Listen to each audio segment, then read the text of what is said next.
Financial Peace Plaza, it's the Dave Ramsey Show, where debt is dumb, cash is king, and the paid-off home mortgage has taken the place of the BMW as the status symbol of choice. I'm Dave Ramsey, your host, and this is your show, America. Thank you for joining us. It's a free call at 888-825-5225, or you can go online at daveramsey.com. Clicking Dave's email, please keep those brief and to the point. We'll do our best to answer them as part of the show. Tom starts off this hour in Los Angeles. Hi, Tom. How are you? Great, Dave. How you doing? Better than I deserve. What's up? Well, I'm just trying to figure out where to start. I've got a mountain of student loan debt, something like $190,000. Good Lord. Are you a doctor or a lawyer? A lawyer, but sometimes I think that was my stupid tax because Could be. I'm not sure the return on investment was the best choice. But did you pass the bar? I did. I'm working as a county prosecutor right now. Oh, and what's a county prosecutor make? $80,000 a year. That's not a lot. It's not based upon the model that they give you in law school. It sure doesn't seem to be. Well, because you went to the public service side. Right, exactly. Instead of the private side, which would have paid you twice. Exactly, and I think that's why the loans are. They would, based upon the people who make $160,000 a year. And so both my wife and I come from families who had parents who weren't the best examples managing money.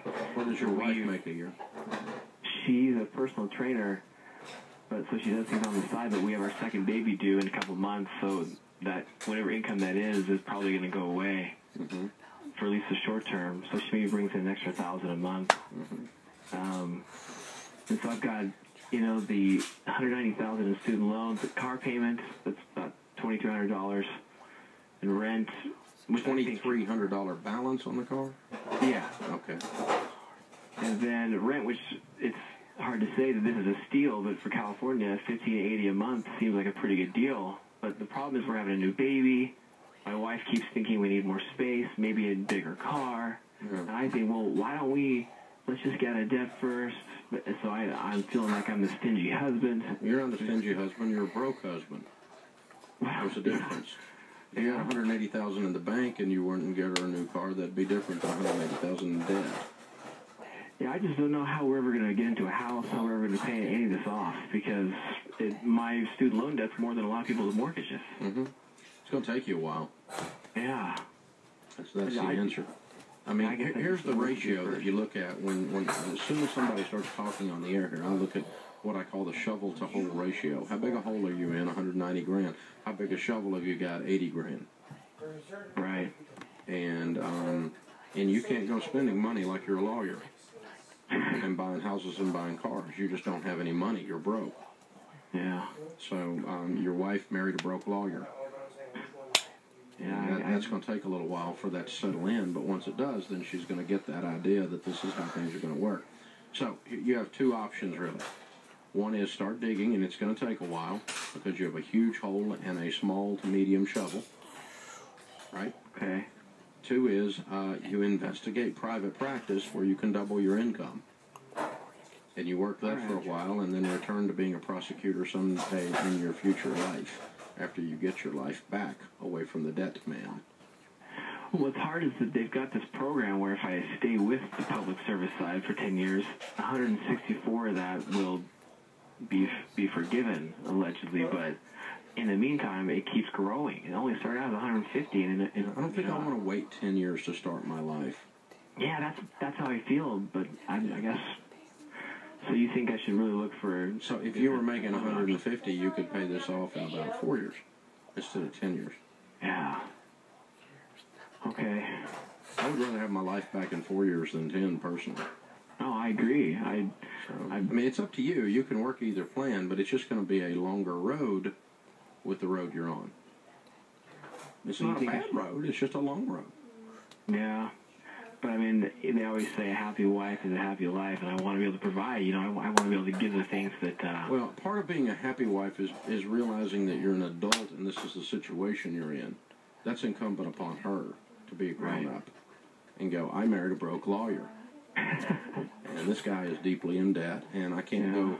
You know, I didn't marry Santa Claus, who can deliver me everything I want at Christmas. Exactly. And so, Dad, blame this adulthood. It's all about infinite things, or finite things, rather. You know, money is finite. I just can't get everything I want. And so, you know, her grasping that's a big deal in your young marriage. Mm-hmm. Because, dude, otherwise you'll never make enough for her. I know, that's true, too. So contentment is the greatest of all financial principles. It sets up all the rest of them for you to win. And so, because here's the deal. She's living like a broke lawyer's wife for several years to come. Ready, set, go. The only difference is how many is several. You're right. It's going to be 10 or it's going to be 4 or 5.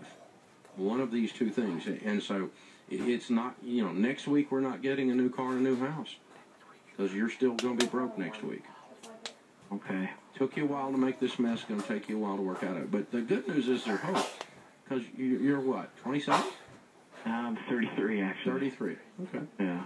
So, I mean, my goodness, before you're 40, you're going to be a really wealthy lawyer. I hope so. That's the dream. That's kind of what I... But you can't go spending like you're a wealthy lawyer while you're a broke lawyer. Yeah. Otherwise, you'll always be a broke lawyer.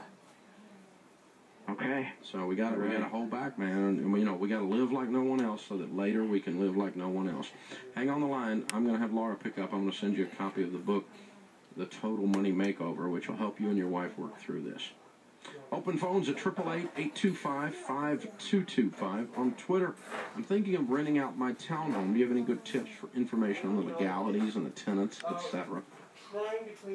Yes, do not get in a hurry with tenants. And don't take everybody that comes along. Interview them like you were interviewing a new employee to come to work for your company. This is not merely, did you fog up a mirror and will you write me a deposit check? I'm begging for a renter. If you do that, you will have tenants that will cause you to wish you'd never had rental property. And so you need to really lay out the ground rules, exactly what you're looking for in a tenant. And then you need to check their references and see if they really did pay. You need to pull a copy of their credit and see if they have any and what's going on with them. You need to hear their story. You need to meet with them more than once. And if something feels weird, it's because something's weird. You know, when the Holy Spirit's talking to you and says, this guy's a wacko, and you have this feeling, don't come back a year later and go, you know, when I met him, I had a feeling. Don't do that. Because when you have that feeling, what you do is you walk away, even though you can't explain it. You don't have to explain it at your house. This is the Dave Ramsey Show.